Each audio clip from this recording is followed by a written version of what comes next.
দুর্গাপূজা হলে চারদিকে এরকম গান বাজতো, আর এখন বিশ্বকর্মা পুজোর জন্য চারদিকে এত গান বাজছে, ভিডিও শুট করতেই পাচ্ছি না আমি কোনো মতে। ভাই ভাই, মোদির নাকি টেনশন, প্রধানমন্ত্রী কত ভাই টেনশন।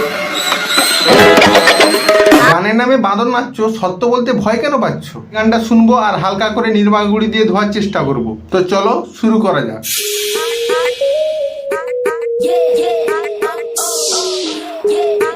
ভাই ভাই, মোদির নাকি টেনশন, প্রধানমন্ত্রী কত ভাই টেনশন।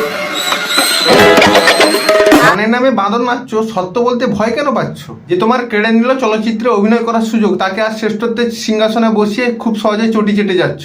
ছোটবেলায় একটা গান শুনেছিলাম, মন্ত্রীরা সব হারামজাদা আস্ত বদের ধাড়ি। এই থেকে আমাদের নিস্তেজ হয়ে যাওয়া রক্ত ফুটন্ত রক্তে পরিণত হয়ে যায়। ভুলকে ভুল আর ঠিককে ঠিক বলার সাহস জুগিয়েছিলাম, কিন্তু যেই মানুষটা নিজেই আমাদের উজ্জীবিত করলো, ভুলকে ভুল বলতে শিখালো, সেই আর চটি চাটা। আর সত্যি কথা বলতে ওই চটি চাটা বলতেও কেমন খারাপ লাগে। রাখবো বসে, ঝগড়া বিবাদ নাই, সারাদিন আদর আদর আদর, তো ভিজিয়ে দেবো চাদর, তো রিমোট টিপেই করবো ঘোড়া কিংবা করবো বলো। অনির্বাণ দা যে আরজিকর নিয়ে গোটা বিশ্ব তোলপাড় হয়ে গেল, তা নিয়ে একটা কথাও বললে না গানের মাধ্যমে। তুমি কয়লা চুরি, গরু চুরি, বালি চুরি, শিক্ষা চুরি, শিক্ষকের দুর্নীতি, সবকিছু যে দল করেছে তাদের নিয়ে তুমি একটাও কথা বললে না। গানের মাধ্যমে যদি প্রতিবাদটা শুরুই করেছিলে, তাহলে কেন কার ভয়ে ভীত হয়ে তাহলে এই সত্য কথাগুলো আড়াল করে গেলে তুমি? হিন্দু রাষ্ট্র হবে লোক কাহা সে আতে?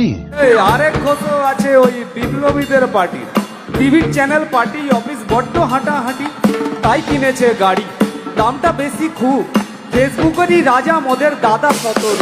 সনাতনীদের অসম্মান করলে প্রধানমন্ত্রীকে দিলে না সম্মান। শতরূপ কি তোমার ঘরের ছেলে নাকি ভরিয়ে দিলে তাকে সম্মান? আমি বলুম না, আমার শরম করে। সিপিএম কেন জিরো? করেছে স্বচ্ছ রাজনীতি, তাই মিলিয়েছে আজ শূন্যে। বিস্তারিত জানতে চাইলে না হয় দেখা করো, বলবো না হয় কানে কানে।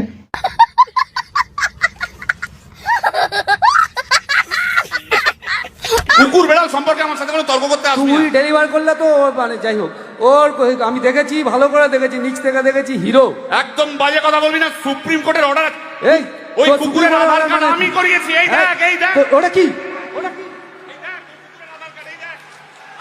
এই যে আধার কার্ড, এই যে তোর আধার কার্ড এমনিও কোনো কাজে লাগে না। ও অনির্বাণদার সঙ্গে কুকুর বিড়াল নিয়ে তর্ক করবে না, কারণ অনির্বাণদা কুকুর বিড়ালের সঙ্গে ভালোভাবে মিশে থাকে, এদের মনের ভাবটা খুব সুন্দরভাবে বুঝতে পারে। নীলপাড় সাদা শাড়ি, হাম্বা হাম্বা রাম্বা রাম্বা সুরে গান ধরি, কবি কাজী নজরুল ইসলামকে দিয়ে মহাভারত লিখিয়ে রাকেশ রোশনকে চাঁদে পাঠিয়ে আধার কার্ডের অবমাননা করি। শরম হ্যায় কুছ শরম আয়া হ্যায়। বন্ধুরা, আজকের ভিডিওটা এতটাই। ভিডিওটা যদি ভালো লাগে তাহলে লাইক কমেন্ট শেয়ার অবশ্যই করে যাবে। দেখা হবে নতুন কোনো ভিডিওর সাথে, ততক্ষণের জন্য বাই।